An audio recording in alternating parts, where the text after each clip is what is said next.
আসসালামু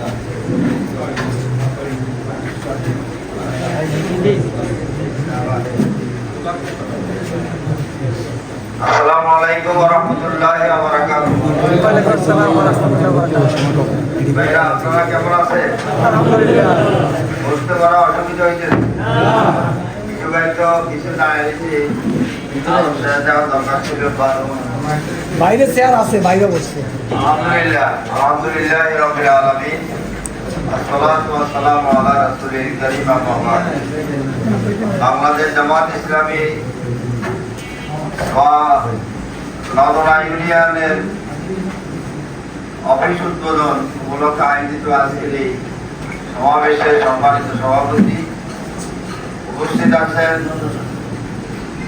সোনাইমুড়ি উপজেলার সুযোগ্য আমির, সারসিয়াটি ইউনিয়নের বারবার নির্বাচিত চেয়ারম্যান জননেতা জনাব হানিফ মোল্লা, মঞ্চে উপবিষ্ট সোনাইমুড়ি উপজেলার বাংলাদেশ জামাত ইসলামীর সম্মানিত সেক্রেটারি জনাব মাওলানা আব্দুল্লাহ বাকের, উপস্থিত ইউনিয়ন নেতৃবৃন্দ, আমার সামনে বসা বিভিন্ন ওয়ার্ড থেকে আগত শহীদের উত্তরসূরি প্রাণপ্রিয় দিনী ভাই সব, আল্লাহ রাব্বুল আলামিনের শুকর আদায় করছি যিনি আমাদেরকে আজকে আসরের নামাজের পর এই প্রথমবারের মতো দীর্ঘ 15-16 বছর পর এই নদমা ইউনিয়নে বাংলাদেশ জামাত ইসলামীর সাইনবোর্ড দিয়ে একটা বড় অফিস উদ্বোধন করার এই অনুষ্ঠানে আল্লাহ আমাদেরকে উপস্থিত থাকার তৌফিক দিয়েছেন। এই জন্য আমরা আল্লাহ তাআলার দরবারে শুকর আদায় করছি। আলহামদুলিল্লাহ। বিশ্বনবী জনাব মুহাম্মদ রাসূলুল্লাহ সাল্লাল্লাহু আলাইহি ওয়াসাল্লামের যার আনিত আদর্শই পুরা বিশ্ব মানবতার মুক্তির একমাত্র সনদ, যার মধ্যে রয়েছে দুনিয়ার শান্তি, আখিরাতের মুক্তি। আমরা রাসূলের প্রতি দরুদ পড়ি, সবাই বলেন সাল্লাল্লাহু আলাইহি ওয়াসাল্লাম।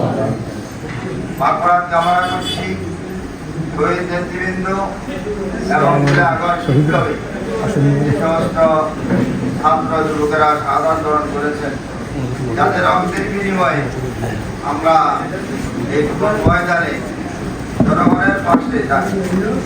খোলা আকাশের নিচে আমাদের দিনের কথা, জামাত ইসলামীর কথা তথা আগামী দিন ইসলাম রাষ্ট্র গঠন এবং গঠন হলে কি হবে এই কথাগুলো আমরা জনগণের সামনে আল্লাহ তাআলা তাদেরকে জান্নাতের উচ্চ মর্যাদা দান করুন।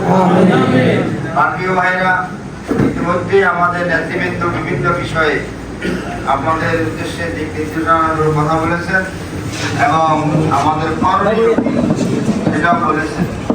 এই কাজগুলো করার জন্য আমরা কি মানসিকভাবে, শারীরিকভাবে, সার্বিকভাবে প্রস্তুত আছি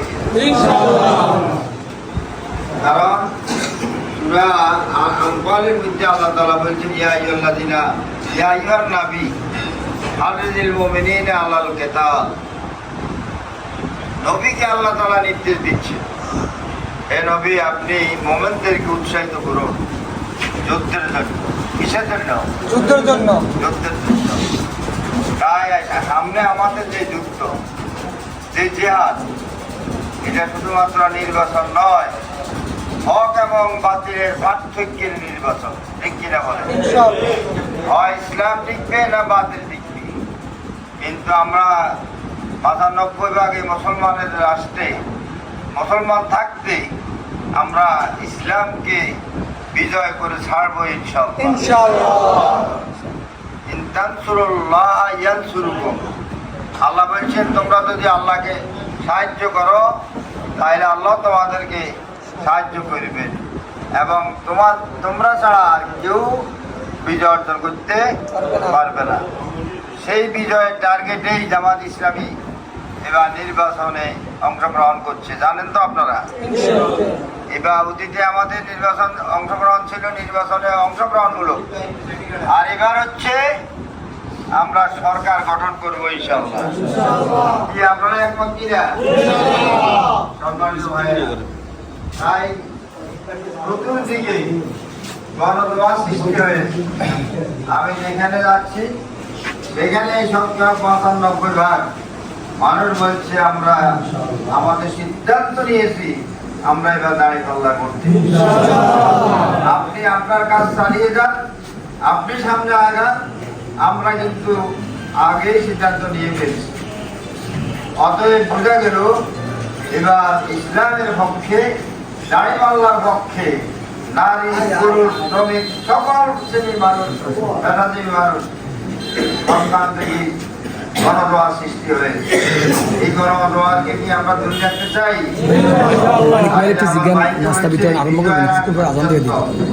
আমরা আমরা ঘরে ফিরবো না, তার মানে আমরা থামবো না, আমরা অন্যতা করবো না, আমরা মানবগান করবো না।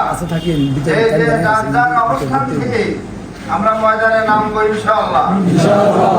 ভাইয়েরা, জামাত ইসলামী যদি ক্ষমতা যায় আর আমি যদি এলাকার দায়িত্ব পাই তাহলে আমরা কি করব?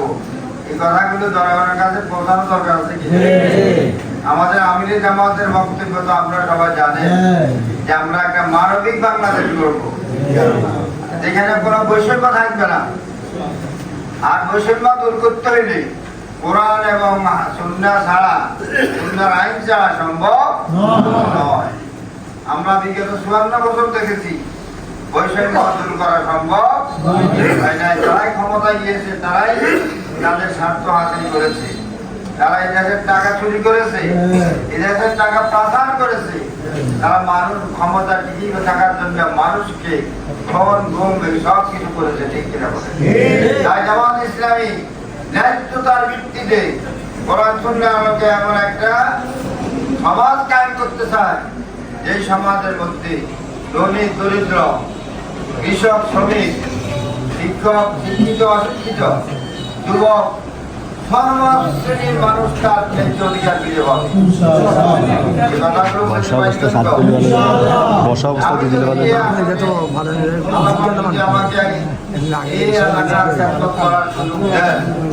আমার দুর্নীতিমুক্ত, হয়রানিমুক্ত একটা প্রশাসন গড়ে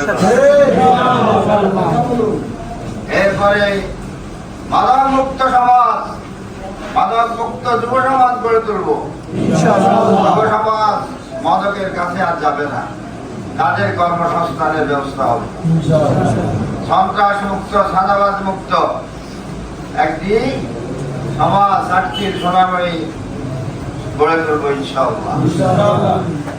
সোনামণি থেকে রামগঞ্জ পর্যন্ত সাইড লাইনের এই রাস্তাকে সাইড লাইনে উন্নীত করা হবে।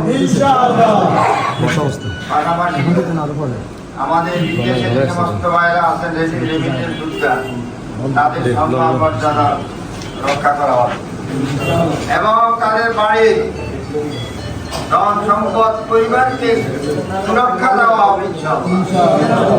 আমাদের যুবকদেরকে প্রশিক্ষণ দেওয়া হবে, কম্পিউটার টেকনোলজি প্রশিক্ষণ দিয়ে তাদেরকে যোগোপযোগী কর্মসংস্থানের ব্যবস্থা করা হবে। যে শিক্ষা ব্যবস্থার ধ্বংস হয়ে গেছে, চরিত্রহীন হয়ে গেছে আমাদের ছাত্ররা, আমাদের সমাজ কলুষিত হয়েছে ব্যক্তিগত শিক্ষা ব্যবস্থার মাধ্যমে, এই শিক্ষার পরিবর্তন আনা হবে আর এই সুশিক্ষিত জাতি গড়ে তোলা হবে। শিক্ষকদের সর্বোচ্চ সম্মান দেওয়া হবে, শিক্ষকদের মর্যাদা দেওয়া হবে এবং শিক্ষা প্রতিষ্ঠানকে উন্নত করা হবে।